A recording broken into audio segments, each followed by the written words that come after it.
wood from getting burned. So in terms of safety and structural resistance, it's a perfect product for these mid-rise residential buildings. Structurally speaking, this building is almost entirely made of cross-laminated timber, except for a small steel core in the middle, which helps it resist earthquake and other wind loading. If you go online, you can see this really cool video that sort of documents the whole construction process and how they were able to build it so fast. One of the things they engineered was simplifying a lot of the connections like this, so they just kind of slide in together like Legos, which is super cool. Then most of the wood products were fabricated off-site and just shipped onto site, and then they were able to click in like this really fast, and it sped up construction by a ton. Here's a cool little time-lapse of it.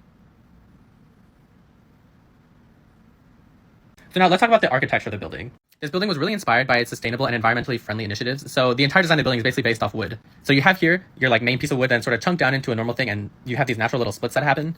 And so they use this sort of model to design the building. So you can see here, this is what I guess that piece of wood looks like on plot. And then they turned that into a cool little mid-rise building, which I think turned out all right. You've got these little slits here and then on the other side, which help bring in like a little bit more light and air filtration to the building. Then you know, obviously it looks a little worse than renders, but it still turned out pretty cool. And luckily this isn't the only timber building going up. There's one going up in Milwaukee and Minneapolis that I want to talk about next. So follow along to hear more.